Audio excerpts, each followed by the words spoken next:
Hello friends, welcome to Hariom nursing point. तो आज हम न्यूट्रिशन सब्जेक्ट का पूरा कंप्लीट चैप्टर लिपिड देखने वाले हैं और उसका पूरा रिवीजन करने वाले हैं और रिवीजन के साथ साथ पूरा चैप्टर भी पढ़ने वाले हैं, डिटेल में समझेंगे। और आपका एक भी क्वेश्चन यहाँ से एग्जाम से बाहर नहीं जाएगा, यहाँ से जो पढ़ोगे आप। और एग्जाम में सभी क्वेश्चन आएंगे जो मैं पढ़ाऊंगा आज इसी से। ज़्यादा देर की क्लास नहीं होगी आपकी, तो आप बने रहना और इजी वे में आपको पूरा चैप्टर समझाया जाएगा। और पूरा चैप्टर समझना, स्किप मत करना और एक बार रिवीजन कर लेना, आपको पूरा चैप्टर याद हो जाएगा इजीली। तो स्टार्ट करते हैं हम अपना चैप्टर लिपिड। तो ये चैप्टर लिपिड में आपकी सबसे पहले हम देखते हैं इसकी डेफिनेशन क्या हो सकती है आपकी। इसकी डेफिनेशन के बारे में चर्चा करते हैं हम। तो डेफिनेशन देखते हैं इसकी सबसे पहले। मैं शॉर्ट फॉर्म में पढ़ाऊंगा आपको, आप नोट्स बना सकते हो। Lipids are heterogeneous group of lipids are, मैं आपको एकदम इजी वे में पढ़ाऊंगा। जैसे आपको लिखना ऐसे नहीं है, heterogeneous group of organic compounds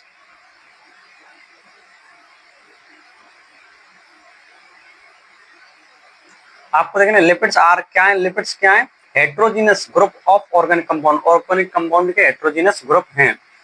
which, ऐसे एरो लगा के आपको याद कर लेना, which are insoluble in water, are insoluble in water. आप ऐसे इनको याद कर सकते हो, which are insoluble in water. ऐसे एरो लगा के समझोगे तो आपको जल्दी समझ में आएगा। तो आप एग्जाम में ऐसे एरो लगा के मत लिख के आना, पर अपने समझने के लिए, याद करने के लिए आप ऐसे लिख सकते हो, याद कर सकते हो। And soluble in organic solvent, and soluble in organic solvent। और जो आपका ऑर्गेनिक सॉल्वेंट होते हैं, जैसे कि आपके ईथर हो गया, एग्जाम्पल आपके इसका एग्जाम्पल दे देता हूँ, ईथर हो गया, आपका क्लोरोफॉर्म हो गया। तो ये इनमें सॉल्युबल हो सकते हैं, पर वाटर में इनसॉल्युबल होते हैं। आपके किसमें इनसॉल्युबल होते हैं? वाटर में इनसॉल्युबल। और heterogeneous group of organic compounds lipid, आपको डेफिनेशन याद हो गई होगी इतने में, और नहीं याद हुई हो तो एक बार आप लिख के याद कर लेना। Lipids are heterogeneous group of organic compounds which are insoluble in water and soluble in organic solvent. Lipid के कुछ कैरेक्टरिस्टिक्स के बारे में चर्चा करते हैं। कैरेक्टरिस्टिक क्या है इसके?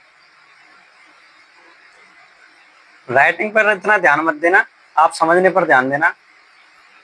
राइटिंग तो मेरी ऐसी ही है, मैं आपको समझाने के पर्पज से ये लेक्चर रिकॉर्ड कर रहा हूँ, जिससे आपको अच्छे से समझ में आ जाए पूरी पढ़ाई और कोई भी दिक्कत नहीं आए आपको। सबसे पहले कैरेक्टरिस्टिक के बारे में बात करते हैं हम इसके। इसका सबसे पहला हो जाएगा ये लिपिड्स, या इनको हम फैट भी कह सकते हैं या लिपिड कह सकते हैं। Most concentrated source of energy, इसको पहला पॉइंट लिख सकते हैं, most concentrated source of energy, ये आपका पहला कैरेक्टरिस्टिक हो गया। दूसरा हो जाएगा आपका दे आर स्मूथ, ये कैसे होते हैं? स्मूथ होते हैं और ग्रेसी होते हैं, ग्रेसी। और आपने देख लिया substance insoluble in water, insoluble in water, ये आपके कैरेक्टरिस्टिक हो गए। और दूसरे दो हो गए आपको, आप चाहो तो एग्जाम में इसको तोड़ के भी लिख सकते हो, स्मूथ होते हैं, ग्रेसी होते हैं, ऐसे लिख लेना है आपको, they are smooth greasy insoluble in water. Okay, नहीं तो आपको ऐसे लिख देना है पॉइंट बना के, स्मूथ, फिर तीसरे पे ग्रेसी, चौथे पे इंसॉल्युबल इन वाटर, और पांचवे पे ये आपको 1 ग्राम कितना देता है? आपको 1 ग्राम फैट्स आपको 9 किलो कैलोरी एनर्जी प्रदान करता है, 9 किलो कैलोरी एनर्जी। आप एग्जाम में लिख सकते हैं 1 ग्राम fat gives 9 kilo calorie energy. ऐसे ही आपका फोर्थ पॉइंट हो जाएगा, ये फोर्थ पॉइंट हम कह सकते हैं ये फ्यूल सोर्स का काम करते हैं। किसका? मेनली फ्यूल सोर्स का काम करते हैं, किसके लिए? और किसके लिए? एनिमल और plant,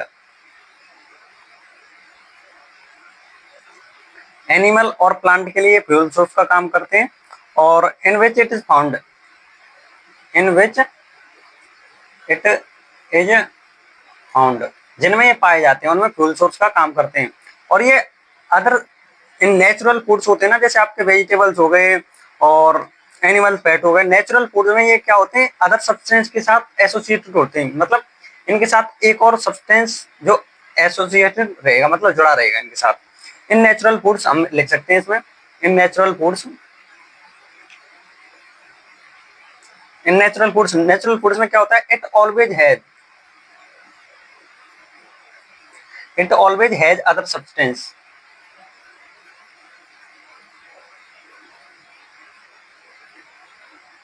substance associated with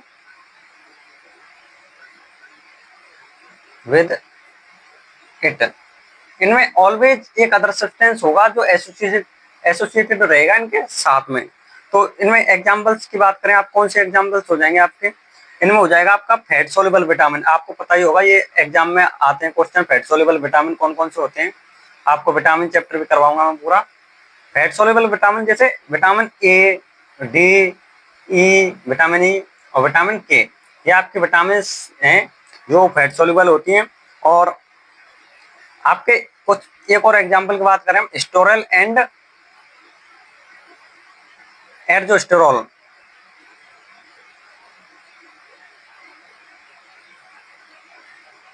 स्टोरल and एर्जोस्टेरॉल किसमें प्रेजेंट होते हैं, present in vegetable fats, vegetable fats में आपके ये क्या होते हैं, एसोसिएटेड होते हैं। एंड कोलेस्ट्रॉल होता है किसमें, एनिमल फैट्स में। तीसरा लिख लेंगे आप, कोलेस्ट्रॉल किसमें, एनिमल फैट्स में। ये आपके यहाँ तक के पॉइंट हो गए। अब हम आगे चलते हैं, आगे हम आपको बताने वाले हैं कि फैट मॉलिक्यूल्स कैसे बनता है, किस किस चीज से फैट मॉलिक्यूल्स का निर्माण होता है आपका। जैसे आपने देखा होगा फैट का निर्माण, आपने देखा होगा फैटी एसिड प्लस ग्लिसरॉल से, किससे, फैटी एसिड एंड ग्लिसरॉल से। और जैसे फैट निर्माण बताए हम यहाँ पर किससे होता है, फैटी एसिड प्लस ग्लिसरॉल से। ओके, ग्लिसरॉल में क्या होता है, 3 हाइड्रोल, ग्लिसरॉल में 3 OH ग्रुप होते हैं, हाइड्रोक्सिल ग्रुप होते हैं, जो क्या होते हैं और रिएक्टिव होते हैं एकदम। और इसमें क्या होता है, फैटी एसिड में 3 कार्बोक्सिल ग्रुप,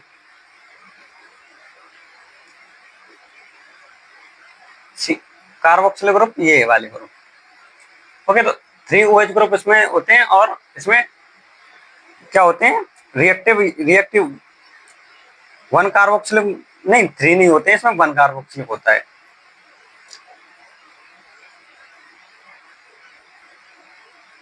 फैटी एसिड में 1 होता है, इसमें 3 होते हैं, सॉरी। और इसमें क्या होता, क्या है इसमें, क्या इसमें पानी निकल जाता है इन दोनों, जब ये कंबाइंड होते हैं दोनों मॉलिक्यूल्स तो इनमें से पानी निकल जाता है। तो इनकी हम एक बार मैं बना के दिखा देता हूँ आपको कि फैट का निर्माण कैसे होता है आपका। फैट का निर्माण देखो, फैटी एसिड और ग्लिसरॉल हम बना लेते हैं, पहले पहले हम बना लेते हैं फैटी एसिड को। तो जैसे आपका फैटी एसिड है RC डबल बॉन्ड और एक और हो जाएगा आपका R ट्रिपल बॉन्ड, नहीं R डबल डैश हो जाएगा यहाँ पर, C डबल बॉन्ड OH, और एक और हो जाएगा आपका R triple dash C double bond OH। ये आपके 3 फैटी एसिड हो गए। ओके, तो ये आपके ग्लिसरॉल के साथ क्या करेंगे, रिएक्शन करेंगे, ये मर्ज होंगे ग्लिसरॉल के साथ। तो ग्लिसरॉल आपका कैसा होता है, या आपका ग्लिसरॉल ऐसा होता है, मैंने अभी आपको बताया 3 हाइड्रोक्सिल ग्रुप होते हैं इसमें। तो इसमें क्या होता है कि मैं आपको बताता हूं, इसमें ये इसका OH ग्रुप निकल जाता है, किसका, ये ऐसे यहाँ से निकल जाते हैं, ये O नहीं निकलता ये गलती से। तो यहाँ पर ये कितने मॉलिक्यूल निकल जाते हैं, H2O के मॉलिक्यूल निकल जाते हैं यहाँ से। और किसका निर्माण होता है आपका, फैट का, ट्राइग्लिसराइड, फैट का निर्माण होता है ट्राइग्लिसराइड। बनता कैसे है बता देता हूँ मैं आपको। जैसे यहाँ पर R डबल बॉन्ड O, यहाँ पर O हो जाएगा C, आपका यहाँ पर H, यहाँ CH2 लिख लेते हैं हम डायरेक्ट, H तो नहीं लिखते हम। और यहाँ पर आपका R double dash C double bond O, और यहाँ पर आपका सिर्फ रह जाएगा CH। ओके, ये S से कनेक्ट रहता है, ये भी कनेक्ट होता है CH2, और यहाँ पर O C double bond O और R ट्रिपल डैश, ये आपका ट्राइग्लिसराइड बन जाता है। क्या बन जाता है, सॉरी वो आपको दिखा नहीं पाया मैं इसमें। तो ये आपका ट्राइग्लिसराइड बन जाता है। कैसे बनता है मैं एक बार फिर समझा देता हूँ, मैं वो आपका कैमरा सही से नहीं लगा पाया था मैं। तो ये यहाँ पर ओ, ये आपका हो जाएगा फैटी एसिड, और ये हो जाएगा आपका ग्लिसरॉल, और ये ट्राइग्लिसराइड मिलकर बनाते हैं। ये क्या है, ये फैट है, लिपिड है ये। तो क्या होता है कि ये फैटी एसिड के 3 ग्रुप होते हैं, और जिनमें क्या होता है आपका COOH ग्रुप होता है। क्या होता है, COOH ग्रुप, जिसको कहते हैं हम कार्बोक्सिल ग्रुप। तो ये क्या होता है, इसमें से OH ग्रुप निकल जाता है आपका। ये तीन हमने फैटी एसिड ले लिए, और ये हमने एक ग्लिसरॉल ले लिया। तो इसमें से रिएक्टिव होते हैं, एक दूसरे के साथ मर्ज होते हैं, तो इसमें पानी निकल जाता है, H2O निकल जाता है, और आपकी स्ट्रक्चर बनती है आपकी। ये यहाँ पर आपस में जुड़े हुए हैं, ये इस बॉन्ड से, और ये आपस में इधर से नहीं जुड़े हुए हैं, ये आपका ऐसे ही है, ये आपस में यहाँ से नहीं जुड़े हुए हैं, देख लो आप, ये अलग अलग फैटी एसिड हैं, और यहाँ पर भी ये अलग अलग होंगे, इनसे जुड़े होंगे ये CH वाले ग्रुपों से। तो ये आपका ट्राइग्लिसराइड बन जाता है। तो आप अपने एग्जाम्स में भी बना के आ सकते हैं। ओके, आप अपने एग्जाम्स में भी बना के आ सकते हैं ये स्ट्रक्चर को। तो अब हम नेक्स्ट पेज चलते हैं। यहाँ तक आपको समझ में आ गया होगा, रिवीजन कर लेना एक बार। आप रिवीजन करोगे तो आप जल्दी याद कर पाओगे, एग्जाम्स के लिए बहुत इंपॉर्टेंट है आपके लिए। तो हम नेक्स्ट पेज चलते हैं।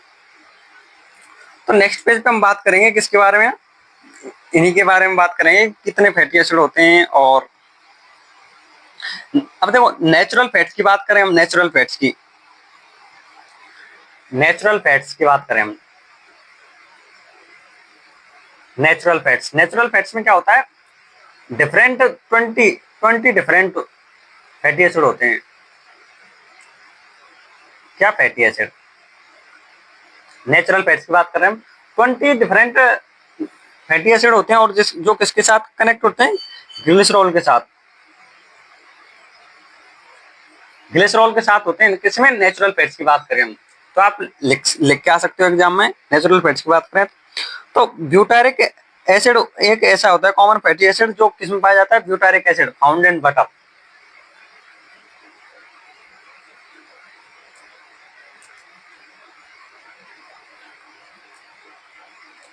Is a common fatty acid found in butter. ये किसमें पाया जाता है, आपका बटर में पाया जाता है, कॉमन फैटी एसिड है ये butyric acid.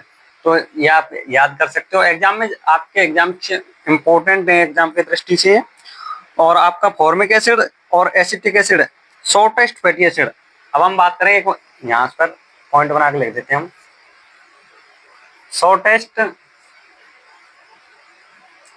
Fatty acid, fatty acid कौन से आपके, अगर आपसे एग्जाम में एमसीक्यू में पूछ लिया कुछ भी, तो आप लिख के आ सकते हो फैटी एसिड के इसमें प्रॉपर्टीज में, इनमें फॉर्मिक एसिड कौन सा हो जाएगा, पहला आपका formic acid,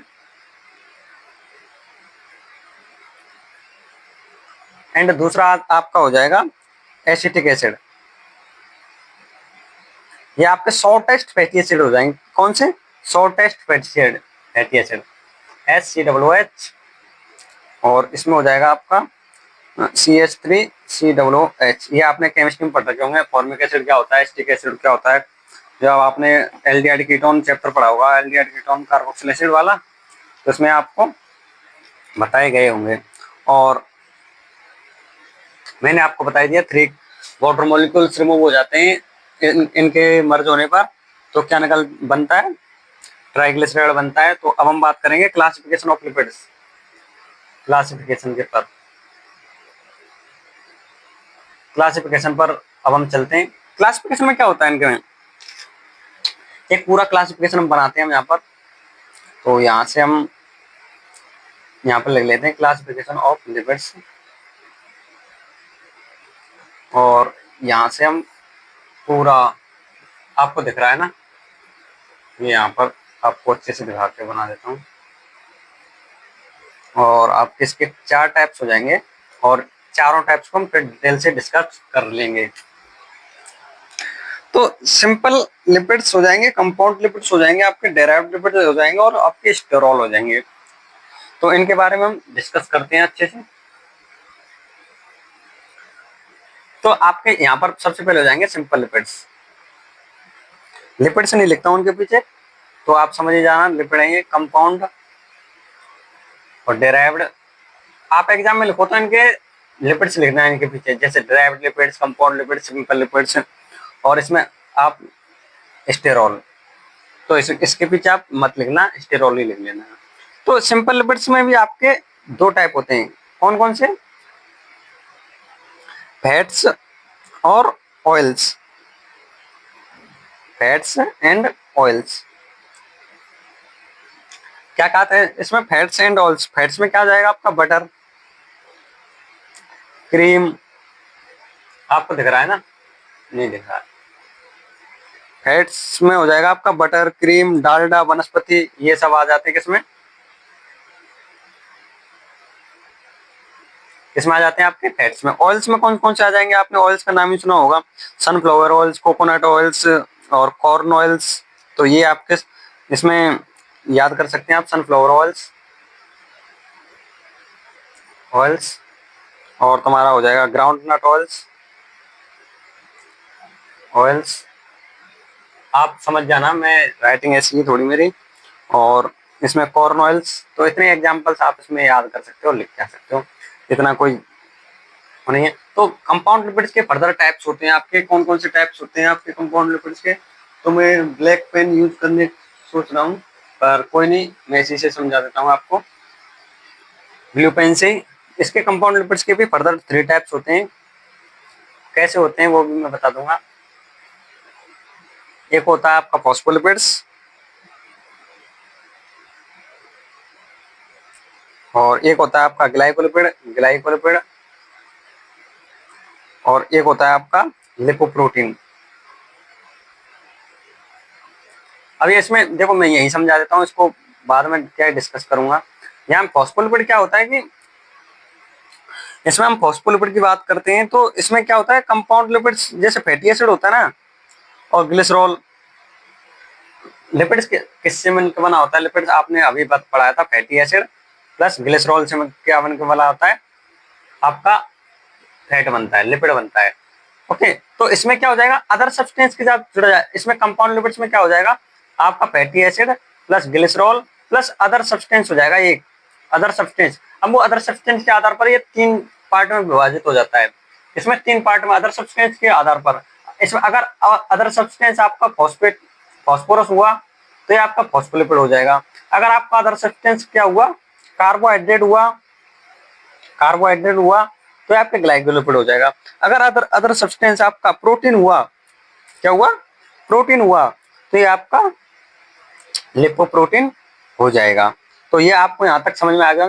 other substance, fatty acid and glycerol तो सभी में प्रेजेंट होगा, बट आपका अदर सब्सटेंस जैसे कंपाउंड लिपिड्स वही होते हैं। अदर सब्सटेंस जैसे फॉस्फोरस हुआ तो फॉस्फोलिपिड हो जाएगा, कार्बोहाइड्रेट हुआ तो ग्लाइकोलिपिड हो जाएगा, प्रोटीन हुआ तो लिपोप्रोटीन हो जाएगा। यहाँ तक आपको समझ में आ गया होगा। आप लिख के आ सकते हो, जैसे डेफिनेशन बना के लिख के आ सकते हो एग्जाम में, compound lipids consist of fatty acid, glycerol and some organic compound such as, क्या क्या हो सकते हैं, तो उनके आधार पर आप टाइप्स लिख के आ सकते हो। तो आप बना के तो आ सकते हो, मैं आपको समझा रहा हूँ बस। डेराइव्ड लिपिड्स में आपके आ जाएंगे, डेराइव्ड लिपिड्स की बात करें हम, तो इसमें डेराइव्ड लिपिड्स क्या होते हैं, आपको ये भी बता देता हूँ। जैसे आपका फैट हो गया, हमने पढ़ा था फैट या लिपिड। तो डेराइव्ड लिपिड्स क्या होते हैं, जैसे आपने अभी ट्राइग्लिसराइड पढ़ा था, पढ़ा था कि नहीं पढ़ा था अभी ट्राइग्लिसराइड। तो डेराइव्ड लिपिड्स क्या होते हैं, फैट का ब्रेकडाउन होता है ना, फैट का ब्रेकडाउन, फैट का ब्रेकडाउन होता है तो उससे क्या क्या मिल सकता है आपको, फैटी एसिड मिल सकता है, प्लस ग्लिसरॉल मिल सकता है, और कोई भी अदर सब्सटेंस होगा तो वो भी मिल सकता है उसमें। आप मोनोग्लिसराइड के लिख सकते हैं, मोनोग्लिसराइड, डाइग्लिसराइड। तो आपको इसके याद कर लेना किसके, फैटी या लिपिड के ब्रेकडाउन से जो फैटी एसिड मिलते हैं उनको क्या कहते हैं हम, वो आपको लिपिड मिलते हैं उनको क्या कहते हैं, ड्राइव्ड लिपिड्स। इसके फैट और लिपिड के ब्रेकडाउन से, इसमें फैटी एसिड हो जाएगा आपका, ग्लिसरॉल हो जाएगा, और मोनोग्लिसराइड, डाइग्लिसराइड एग्जांपल्स हो जाएंगे। और आपके स्टेरॉल की बात करें, ये क्या होते हैं, स्टेरॉल, स्टेरॉल का हम यही बता देते हैं आपको, ये किससे बन के बने होते हैं, साइक्लिक बेंजीन रिंग से, कंसिस्ट ऑफ, समझ जाना प्लीज अगर नहीं दिख रहा हो तो, consist of cyclic benzene ring, benzene ring structure, समझ जाना, मैं बोल दिया हूं, अगर आप लिख सकते हो, consist of cyclic benzene ring structure. आपने बेंजीन रिंग पढ़ाई होगा 12th क्लास में, आप पढ़ के आए होंगे केमिस्ट्री में। तो इसमें क्या होता है कि कंसिस्ट मतलब मिलके बने होते हैं, साइक्लिक बेंजीन रिंग स्ट्रक्चर, इनमें बेंजीन जो रिंग होती है आपकी वो स्ट्रक्चर से ये क्या होते हैं, मिलके बने होते हैं। इसके एग्जाम्पल्स लिख सकते हैं हम कौन कौन से, इसमें एग्जाम्पल्स आपके हम लिख सकते हैं, इसमें हम यहाँ पर लिख लेते हैं इनके एग्जाम्पल, स्टेरॉल के एग्जाम्पल यहाँ पर लिख लेते हैं हम। एनिमल स्टेरॉल की बात करें हम, एनिमल स्टेरॉल की बात करें तो एनिमल स्टेरॉल में आपका एक आपने नाम सुना होगा, जाना पहचाना, कोलेस्ट्रॉल, कोलेस्ट्रॉल ये आपका हो जाएगा क्या, एनिमल स्टेरॉल। और आपका प्लांट स्टेरॉल की बात करें यहाँ पर हम,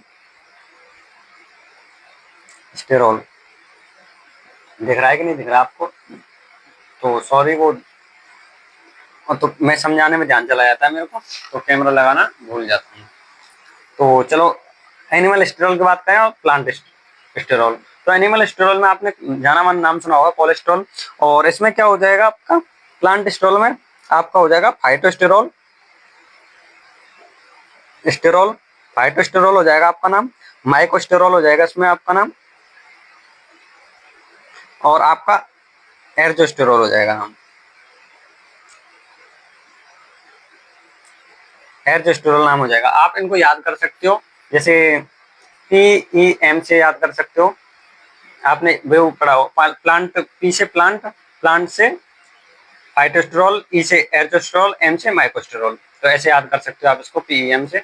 और आपका कोलेस्ट्रॉल क्या होता है, कोलेस्ट्रॉल का हम कुछ यूज पढ़ते हैं, ये क्या कौन सा होता है, एनिमल स्टेरॉल होता है, इसका यूज क्या क्या होता है, ये कोलेस्ट्रॉल क्या करता है, किस किस में पाया जाता है कोलेस्ट्रॉल, तो कोलेस्ट्रॉल किस किस चीज के लिए इंपॉर्टेंट होता है, ये ब्रेन के लिए इंपॉर्टेंट होता है आपका, इंपॉर्टेंट फॉर ब्रेन के लिए इंपॉर्टेंट होता है आपका ये, और आपका नर्वस सिस्टम के लिए इंपॉर्टेंट होता है ये सिस्टम, और ये आपका लीवर के लिए इंपॉर्टेंट होता है, आपका ब्लड के लिए इंपॉर्टेंट होता है आपका ये, और ये आपका और भी कुछ हार्मोन्स जैसे के लिए इंपॉर्टेंट होता है, एड्रिनल हार्मोन्स,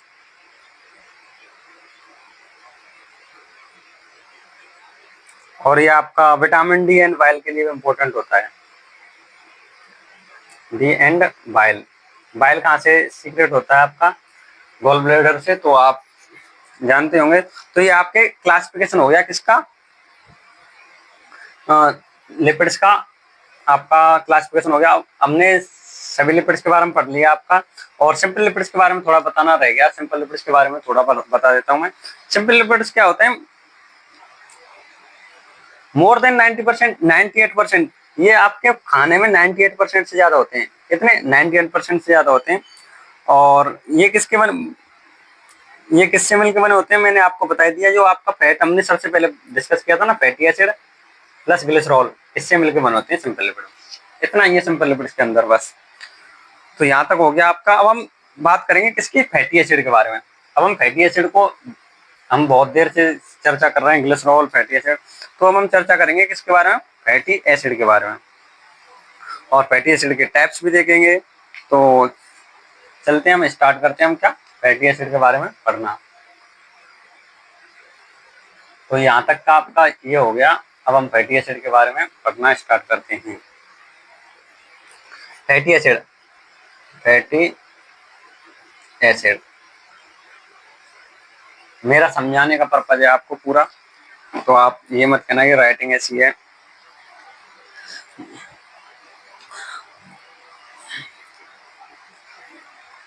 तो फैटी एसिड की हम डेफिनेशन देख सकते हैं। डेफिनेशन क्या हो जाएगी फैटी एसिड की? द सब्सटेंस, ऐसे सब्सटेंस आ जाएंगे, substance that gives the substance that gives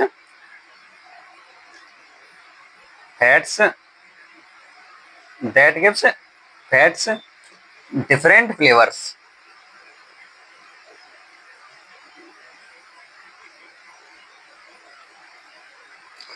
textures और मेल्टिंग पॉइंट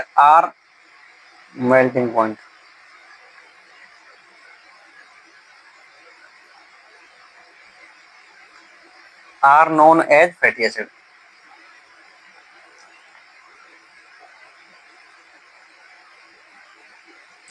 क्या करते हैं कि ये क्या करते हैं, डिफरेंट फ्लेवर्स देंगे आपको, डिफरेंट टेक्सचर्स देंगे, मेल्टिंग पॉइंट डिफरेंट डिफरेंट होगा इनका, और तो इनको क्या कहते हैं आपका नॉन एज फैटी एसिड। तो फैटी एसिड के हम बात करते हैं असेंशियल फैटी एसिड और नॉन असेंशियल फैटी एसिड कौन कौन से होते हैं।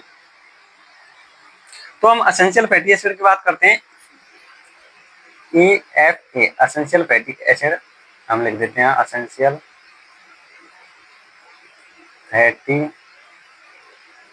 एसिड। असेंशियल फैटी एसिड के बारे में बात करते हैं हम, तो इसमें आपके एग्जाम्पल हो जाएंगे। आपका सबसे पहला एग्जाम्पल हो जाएगा लिनोलेक एसिड, और दूसरा आपका एग्जाम्पल हो जाएगा, इसमें आपको दिख रहा है ना, हाँ दिख रहा है आपका लिनोलेनिक एसिड हो जाएगा, लिनोलेनिक। इसमें क्या हुआ कि लिनोलेक, इसमें लिनोलेनिक, ये आपका नाम हो जाएगा। इसमें एरिकडोनिक एसिड हो जाएगा आपका, एरिकडोनिक एसिड। और तो ये क्या होते हैं, नेसेसरी होते हैं। एसेंशियल फैटी एसिड क्या होते हैं, नेसेसरी फॉर नॉर्मल ग्रोथ। किसके लिए होते हैं नेसेसरी? है necessary for normal growth of, normal growth के लिए आपके क्या होते हैं, नेसेसरी होते हैं। और किसके लिए नेसेसरी होते हैं? आपके आर्टरीज के लिए, जो आपकी आर्टरीज होती हैं और आपके नर्व्स के लिए इंपॉर्टेंट होते हैं एसेंशियल फैटी एसिड, ठीक है। और ये एसेंशियल फैटी एसिड किसके लिए होते हैं? इसके लिए, ओके। अब हम बात करें essential fatty acid also necessary for treatment and, ये और किसके लिए ट्रीटमेंट आल्सो नेसेसरी फॉर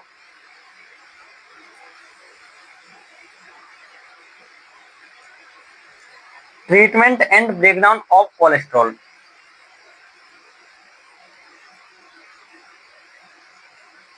या आपको डाउन ऑफ कोलेस्ट्रॉल, या आपके कोलेस्ट्रॉल और के लिए ट्रीटमेंट और ब्रेकडाउन के लिए इंपॉर्टेंट होते हैं। अब हम बात करें, ये आपके हो गए एसेंशियल फैटी एसिड के बारे में चर्चा। और आपके फैटी एसिड के बारे में बात करें, फैटी एसिड किसमें इंपॉर्टेंट होते हैं? फैटी एसिड अब हम ये किसके स्किन को क्या करते हैं, लुब्रिकेट करते हैं। स्किन गेट लुब्रिकेटेड बाय,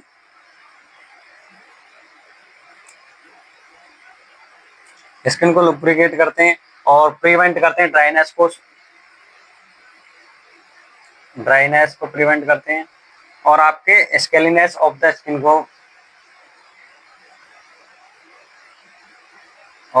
को भी आपका प्रिवेंट करते हैं कौन? Fatty acid. अब हम देखेंगे इंपॉर्टेंट पार्ट एक कि फैटी एसिड के टाइप्स के बारे में, कि फैटी एसिड के कौन कौन से टाइप्स होते हैं उनके बारे में हम देखने वाले हैं। ओके, फैटी एसिड के टाइप देखते हैं।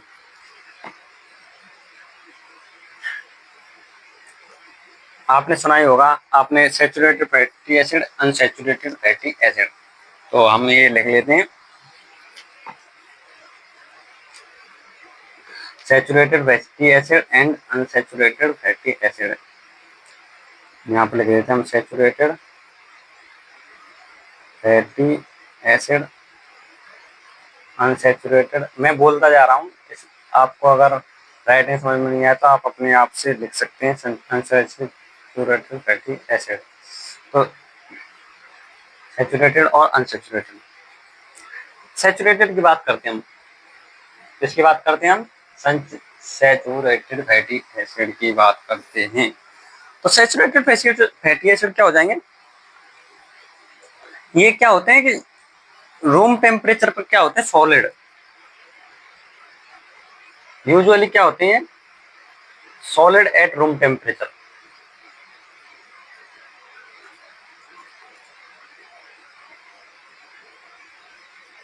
रूम टेम्परेचर पर क्या होते हैं? आपके सॉलिड होते हैं।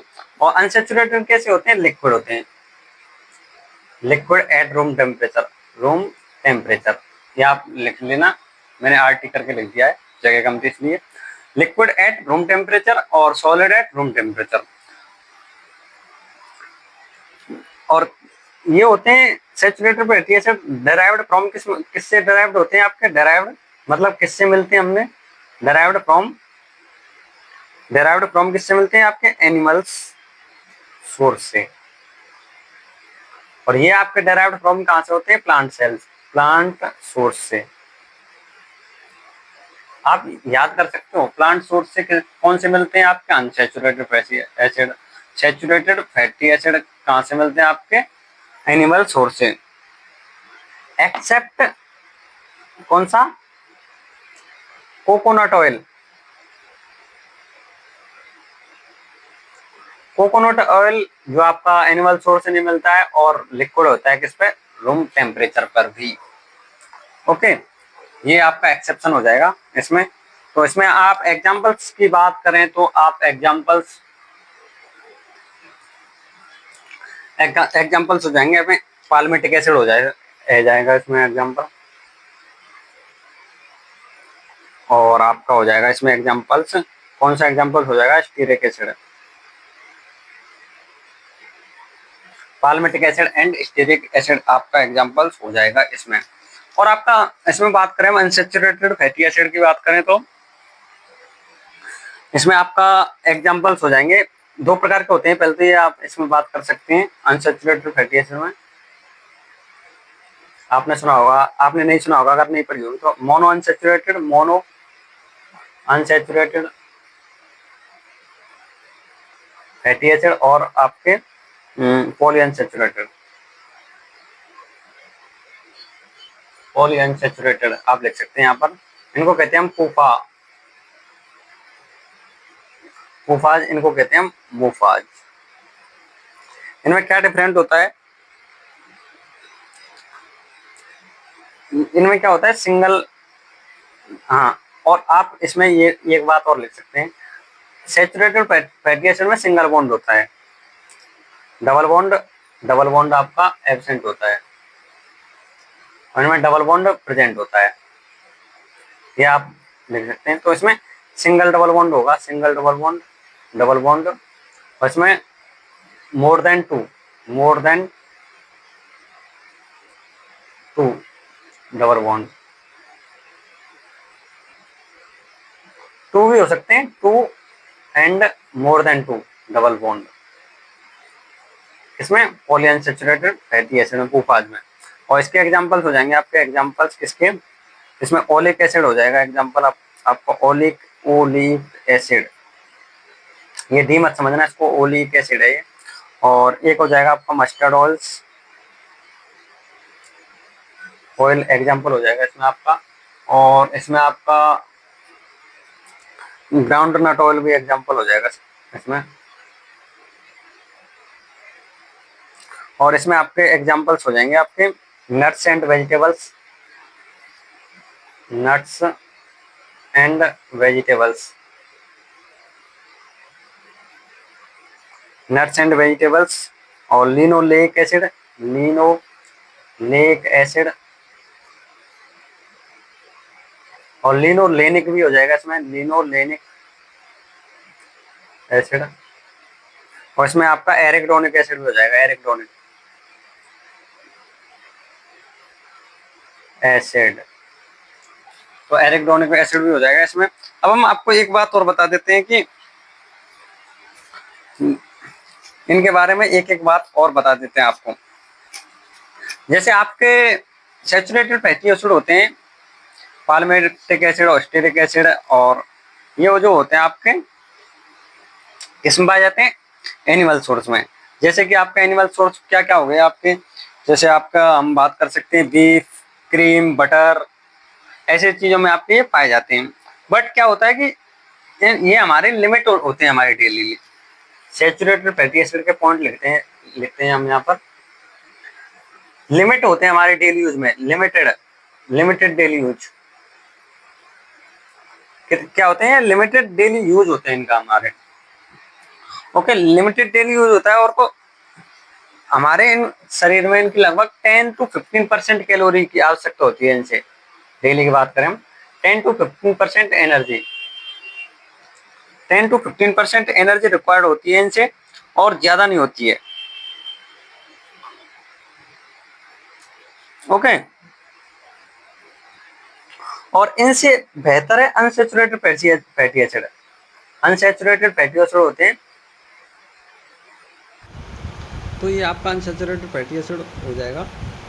तो आपके अनसैचुरेटेड फैटी एसिड आपके सैचुरेटेड फैटी एसिड से ज़्यादा मात्रा में लिए जाते हैं, और ये आपके लिए अच्छे होते हैं और गुड फैट्स होते हैं आपके अनसैचुरेटेड फैटी एसिड। जो 10 to 15% एनर्जी किससे रिक्वायर्ड होती है, आपकी फैट्स एंड ऑयल से। किससे रिक्वायर्ड होती है 10 to 15% energy, fats and oil से। और जिनमें से भी आपके लिमिटेड यूज होता है किसका, सैचुरेटेड का। और 10 to 15% एनर्जी किससे रिक्वायर्ड होती है, आपकी फैट्स एंड ऑयल से।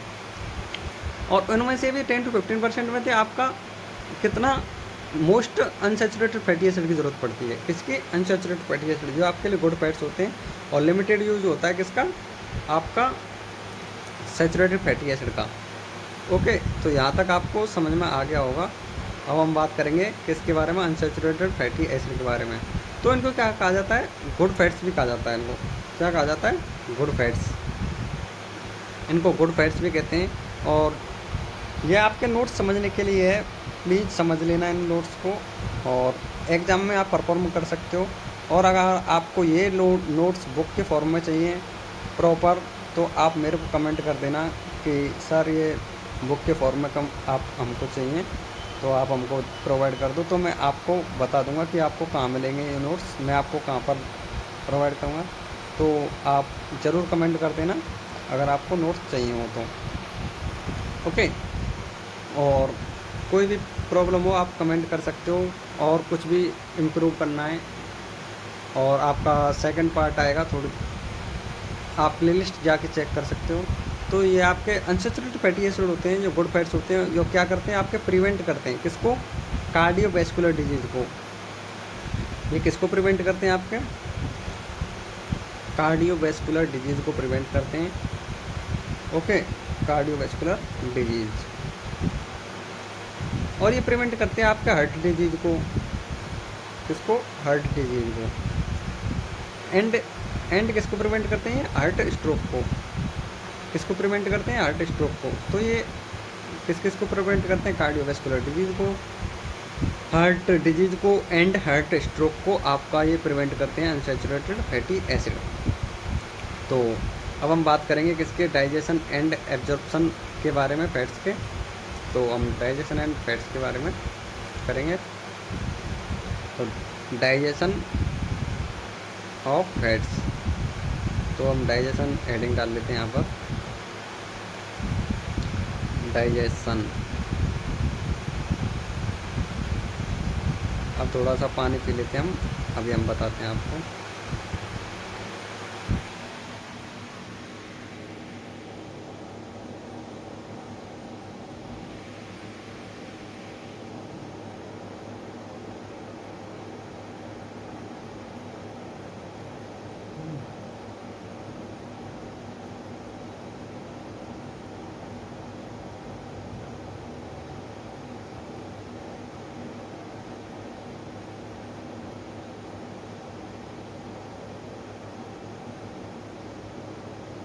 तो आपका हम बात कर रहे थे किसके बारे में, डाइजेशन के बारे में। तो डाइजेशन में आपका क्या होगा, स्टोमक, किससे, स्टोमक से, स्मॉल इंटेस्टाइन से और आपके पेनक्रियाज से, किससे, stomach, small intestine and pancreas से आपका क्या सीक्रेट होगा, ये प्रोड्यूस करेंगे क्या, ये प्रोड्यूस करेंगे आपके फैट स्प्लिटिंग एंजाइम। क्या प्रोड्यूस करेंगे आपके, फैट स्प्लिटिंग डाइजेस्टिव एंजाइम्स। क्या प्रोड्यूस करेंगे आपके, फैट स्प्लिटिंग डाइजेस्टिव एंजाइम्स। तो फैट स्प्लिटिंग डाइजेस्टिव एंजाइम जिसको हम क्या कहते हैं, क्या कहते हैं हम इसको, लाइपेज। क्या कहते हैं, लाइपेज। जिसको क्या कहते हैं, लाइपेज, कॉल्ड लाइपेज। तो ये लाइपेज जो होता है आपका फैट का ब्रेकडाउन करता है, क्या करता है, फैट का ब्रेकडाउन। कौन सा, लाइपेज। प्रोटीन का ब्रेकडाउन कौन सा करता है आपका, पेप्सिन। कौन सा, पेप्सिन। और आपका कार्बोहाइड्रेट का कौन सा करता है, एमाइलेज। कौन सा, एमाइलेज, सेलाइवरी एमाइलेज जो आपका स्टार्ट होता है। तो आपका पेनक्रियाटिक एमाइलेज होता है, फिर आपका पेनक्रियाटिक